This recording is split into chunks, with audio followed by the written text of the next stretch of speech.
유다서 하겠습니다. 네, 잠깐 제가 얘기했습니다. 유다서. 유다는 누구냐? 예수님이 이걸 읽으면서 제가 옛날 항상 궁금했어요. 유다는 죽었는데 어떻게 편지 썼지? 근데 이 유다 누구냐면 예수님의 종이자 야고보의 형제라고 나와 있습니다. 예수님의 형제에 있는지, 야고보가 예수님의 형제 야고보인지 아니면 예수님의 제자 야고보인지 잘 궁금한데 거의 대부분 예수님의 형제라고 알고 있습니다. 그래서 편지 쓴 이유가 뭐냐? 3절 보겠습니다. 유다서를 쓴 편지 쓴 이유 3절 보겠습니다.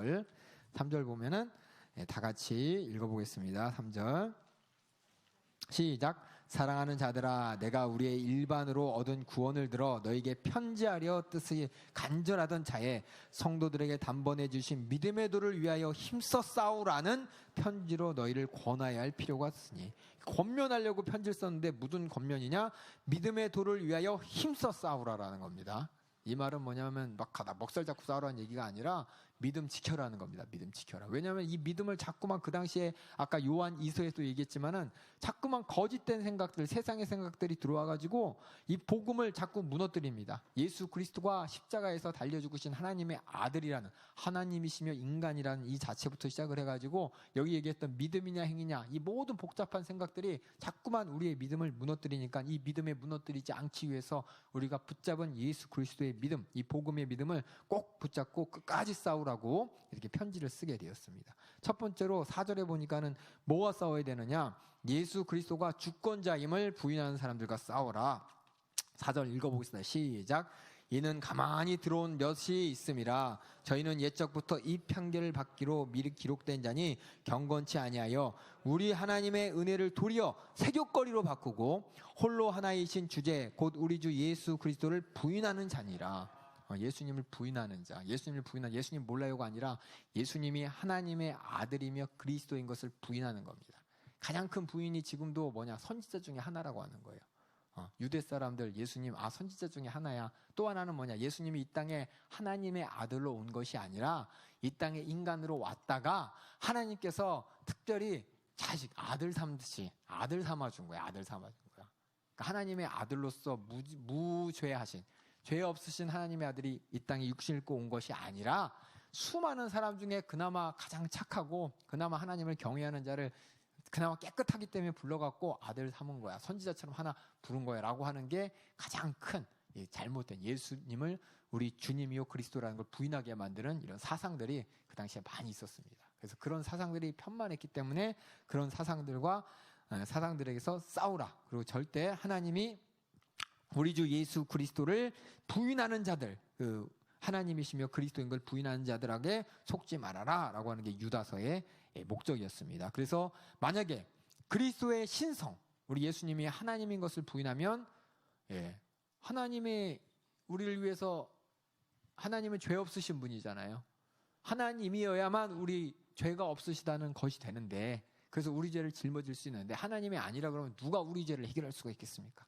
이게 이제 문제가 되는 것이고, 만약 그리스도 그 자체를, 그리스도라는 거절하면 이 땅에 보낸 예수님이 하신 그 모든 말씀까지도 다 거절되는 겁니다.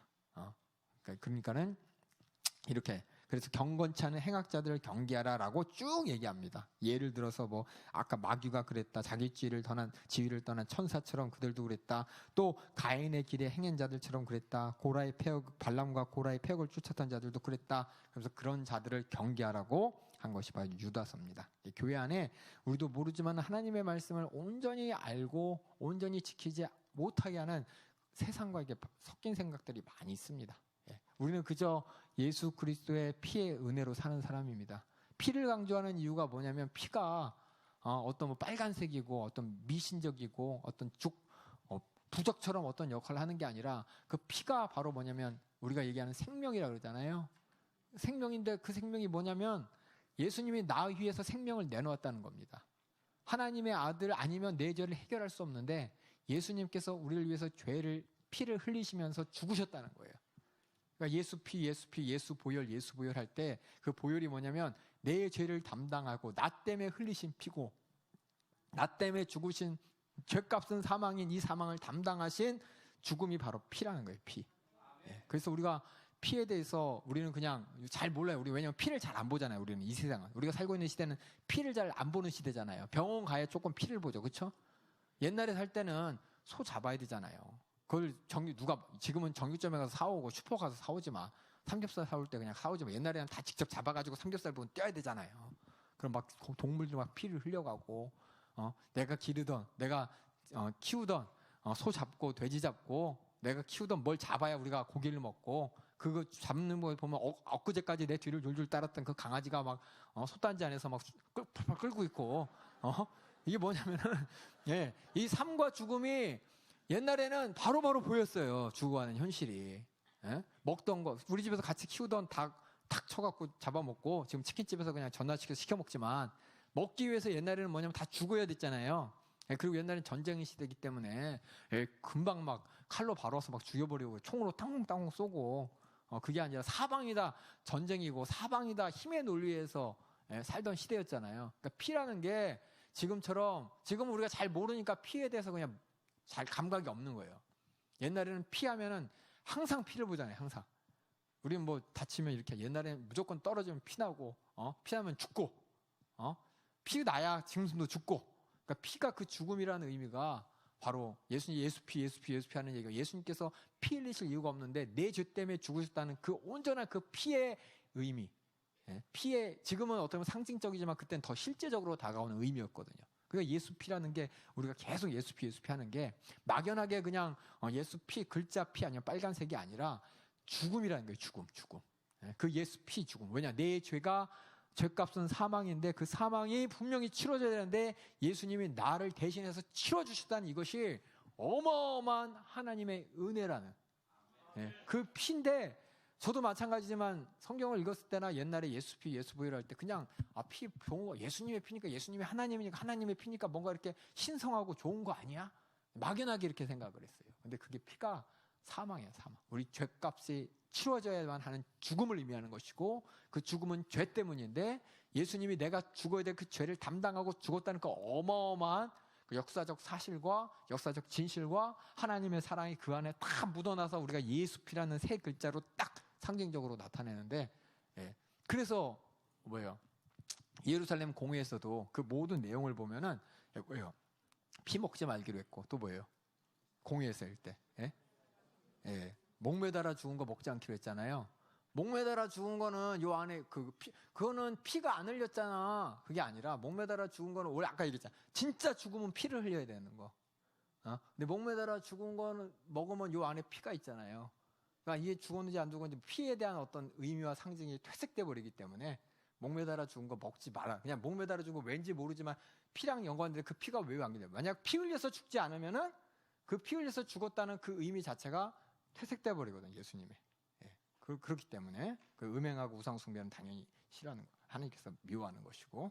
그러니까 이 피라는 의미를 잘 아시라고. 지금하고 틀리다고. 여러분이 예수 피할 때, 왜냐면 제가 너무 무지해서 그래. 제가 너무 오래 걸렸어요. 이 피의 의미를 알 때. 그냥 말로는 예수 피, 나를 위해 흘리신 보혈의 피, 보혈의 공로 아는데, 그 피가 뭐냐? 지금 우리가 사는 현생이 너무 피를 안 보는 시대라서 그 피의 그 잔인함, 잔혹함 가끔가다 보죠. 뭐 차 지나가다가 개가 짖고 고양이가 쳐가지고 죽은 거 보면서 피 터진 거 보면 좀 찢어 막 이러는데, 옛날에는 그게 일상이었잖아요. 피가 일상인데 우리는 피가 자주 안 보다 보니까 이 피의 의미를 다 까먹어서 그래. 근데 그만큼이나 이 예수 그리스도의 피의 보혈의 공로를 온전히 알아야 된다는 걸 여러분에게 다시 한번 제가 그냥 말씀드렸습니다. 그래서 이거를 이제 우리는 알지만은 이걸 이제 무시하면은, 지금도 그러잖아요. 예수 피에 대한 의미를 잘 모르고 얘기하는 사람도 많고 잘못 가르쳐 주는 사람도 많이 있기 때문에 이런 사람들을 이제 조심하라는 게 지금 오늘날에 우리에게 하시는 말씀하고 똑같습니다. 그리고 그 유다서에, 그래서 이런 경건치 않은 행악자들을 경계하라. 그리스도의 신성을 부인하면서 그리스도를 거절하면서 정말 나를 위해 피 흘리신 예수 그리스도의 피의 보혈과 하나님의 아들 되심을 자꾸 잊어버리게 만드는 이 자들을 경계하라고 이제 권면하고, 그래서 우리가 뭘 해야 되느냐? 서로 세워주고 성령으로 기도하고 하나님의 사랑 안에 거하며 약한 자들에게 자비를 베풀며 잃어버린 사람을 구원하는데 최선의 노력을 해라. 이것이 유다서의 권면입니다.